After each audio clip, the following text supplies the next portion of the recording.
जय श्री कृष्णा। राधे राधे। आइए सुनते हैं वट सावित्री व्रत कथा, पूजन विधि एवं महत्व। अखंड सौभाग्य का व्रत वट सावित्री व्रत है। यह व्रत सुहागिन महिलाएं अपने अखंड सुहाग की कामना से करती हैं। इस दिन सत्यवान, सावित्री तथा यमराज की पूजा करने का विधान है। सावित्री ने इसी व्रत के प्रभाव से अपने मृत पति सत्यवान को धर्मराज के पास से मुक्त करवाया था। परंपरा भेद से दक्षिण के राज्यों में वट सावित्री व्रत पूर्णिमा व्रत भी किया जाता है।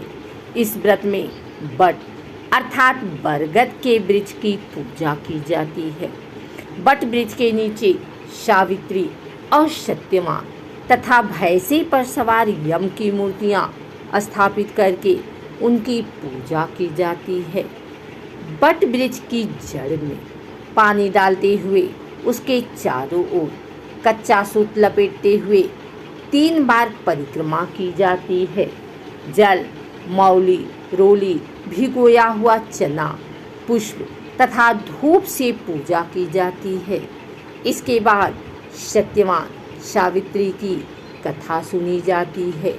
भीगे हुए चनों का बायना निकालकर उस पर यथाशक्ति रुपए रखकर अपनी सास या सास के समान किसी सुहागन महिला को देकर उनका आशीर्वाद लेते हैं। यह व्रत सुहागिन महिलाएं करती हैं। इसके प्रभाव से अखंड सौभाग्य की प्राप्ति होती है। व्रत के प्रभाव से स्त्री और उसका परिवार सुख समृद्धि से जीवन बिताता है। व्रत के प्रभाव से दाम्पत्य जीवन सुखमय होता है। भौतिक सुखों की प्राप्ति होती है। व्रत करने से समस्त रोगों, आपदाओं, कष्टों, आकस्मिक आने वाली पीड़ाओं से छुटकारा मिलता है। आइए सुनते हैं सती सावित्री और सत्यवान की प्रचलित कथा। प्रतिवर्ष ज्येष्ठ मास की अमावस्या को उत्तर भारत की सुहागिनों द्वारा तथा ज्येष्ठ मास की पूर्णिमा को दक्षिण भारत की सुहागिन महिलाओं द्वारा वट सावित्री व्रत का पर्व मनाया जाता है। कहा जाता है कि वट वृक्ष की जड़ों में ब्रह्मा, तने में भगवान विष्णु व डालियों व पत्तियों में भगवान शिव का निवास स्थान माना जाता है। इस व्रत में महिलाएं वट वृक्ष की पूजा करती हैं। सती सावित्री की कथा सुनने व वाचन करने से सौभाग्यवती महिलाओं की अखंड सौभाग्य की कामना पूरी होती है। आइए सुनते हैं वट सावित्री व्रत कथा। भद्र नामक एक देश था। वहाँ के राजा का नाम था अश्वपति। ईश्वर ने उन्हें कोई संतान नहीं दिया था। वह बहुत चिंतित रहा करते थे। संतान प्राप्ति के लिए उन्होंने मंत्रोच्चारण के साथ हर दिन 1 लाख आहुतियाँ दी। यह सिलसिला 18 साल तक चलता रहा। उनके इस तपस्या से प्रसन्न होकर एक दिन सावित्री देवी ने प्रकट हुआ। उन्होंने राजा को वर दिया, राजन, तुम्हें एक तेजस्वी कन्या पैदा होगी। सावित्री देवी के वरदान स्वरूप कन्या पैदा हुई। राजा बहुत खुश थे। उनका सपना पूरा हो गया था। उनके चेहरे पर खुशियाँ लौट आई थी। राजा ने अपनी कन्या का नाम रखा सावित्री। वह जब बड़ी हुई तो बेहद रूपवान हुई। हर तरफ उसके रूप की चर्चा होती। राजा गर्व महसूस करते थे, लेकिन अपनी बेटी के लायक योग्य वर नहीं मिलने से राजा दुखी रहने लगे। उन्होंने अपनी पुत्री से कहा, तुम अपना वर खुद तलाश करो। सावित्री वर की तलाश में तपोवन में भटकने लगी। कई दिनों तक भटकने के बाद सावित्री को वर मिल ही गया। सत्यवान दरअसल शाल्व देश के राजा धुमतसेन का राजपाट किसी ने उनसे छीन लिया था। उन्हीं राजा के पुत्र थे सत्यवान। देखते ही सावित्री ने सत्यवान को मन ही मन पति स्वीकार कर लिया। पिता अश्वपति ने भी सावित्री के फैसले का सम्मान किया। उधर जब नारद को पता चला कि सावित्री ने सत्यवान को पति चुन लिया है, तो वह भागे भागे राजा अश्वपति के दरबार में पहुंच गए। राजा से उन्होंने कहा, हे राजन, आप ये क्या कर रहे हैं? सत्यवान गुणवान है, धर्मात्मा है और बलवान भी, लेकिन उसकी आयु कम है। 1 वर्ष बाद उसकी मृत्यु हो जाएगी। नारद जी की बात सुनकर राजा अश्वपति चिंता में डूब गए। उन्हें कुछ समझ में नहीं आ रहा था। पिता के उदास चेहरे को देखकर सावित्री ने पूछा, पिताजी क्या बात है? आप चिंतित क्यों नजर आ रहे हैं? राजा अश्वपति ने सावित्री से कहा, पुत्री, तुमने जिस राजकुमार सत्यवान को अपना वर चुना है, उसकी उम्र बहुत कम है। 1 साल बाद उसकी मृत्यु तय है।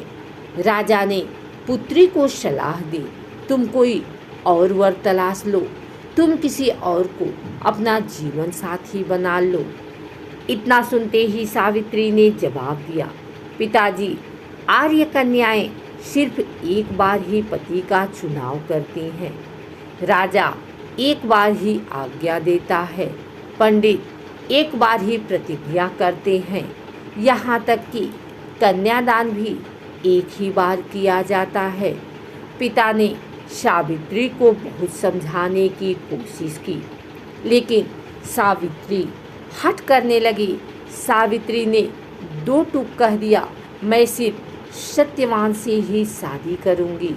अंततः सब कुछ जानते हुए पिता ने पुत्री सावित्री की शादी सत्यवान से कर दी। राजा पिता के घर से विदा होकर सावित्री ससुराल चली गई। अपने सास ससुर की सेवा करने लगी। वक्त बीतने लगा। जैसे जैसे मृत्यु के दिन करीब आने लगे, सावित्री की बेचैनी बढ़ने लगी। सावित्री ने 3 दिन पहले ही उपवास प्रारंभ कर दिया। उधर हर दिन की तरह सत्यवान जंगल में लकड़ी काटने चला गया। साथ में सावित्री भी गई थी। सत्यवान एक पेड़ पर चढ़कर लकड़ी काट रहे थे, तभी सिर में तेज दर्द हुआ। बर्दाश्त नहीं हुआ तो नीचे उतर आए। सावित्री अब सब कुछ समझ चुकी थी। सत्यवान का सिर गोद में लेकर वह सहलाने लगी। इसी बीच यमराज आए, सत्यवान को लेकर जाने लगे। सावित्री भी उनके पीछे पीछे चल पड़ी। यमराज ने सावित्री को समझाया कि यह विधि का विधान है, लेकिन सावित्री कुछ भी मानने को तैयार नहीं थी। वह यमराज के पीछे पीछे चलती रही। पति के प्रति इतना प्यार को देखकर यमराज ने कहा, तुम धन्य हो देवी, तुम मुझसे कोई भी वरदान मांग सकती हो। सावित्री ने इस अवसर का लाभ उठाया। पहला वर मांगा कि सास ससुर की आँखों की रोशनी मिल जाए। यमराज ने कहा, रोशनी लौट आएगी, जाओ, अब लौट जाओ। बावजूद सावित्री यमराज का पीछा करती रही। यमराज ने कहा, तुम चले जाओ। सावित्री ने कहा, मुझे अपने पति के पीछे पीछे चलने में कोई दिक्कत नहीं है।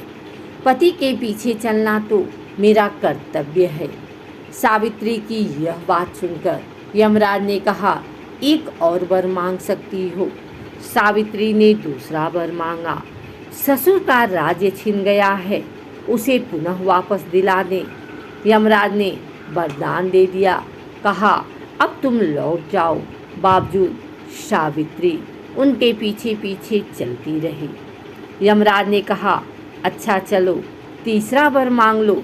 सावित्री ने कहा कि मुझे 100 संतान चाहिए। यमराज ने यह वरदान भी दे दिया। बावजूद वह यमराज के पीछे पीछे चलती रही। यमराज ने पुनः टोका, अब तो चली जाओ। सावित्री ने यमराज से कहा, मैं एक पतिव्रता पत्नी हूँ, आपने मुझे पुत्रवती होने का आशीर्वाद दिया है। यमराज समझ गए। उन्होंने अंततः सत्यवान के प्राण छोड़ दिया। सत्यवान जिंदा हो गए। अगर आपको हमारी वीडियो अच्छी लगी हो तो इसे लाइक करें, कमेंट करें, शेयर करें। हमारे चैनल को सब्सक्राइब करके बेल नोटिफिकेशन ऑल पर सेट कर लें ताकि आगे आने वाली वीडियो सबसे पहले आप तक पहुंच सके। धन्यवाद।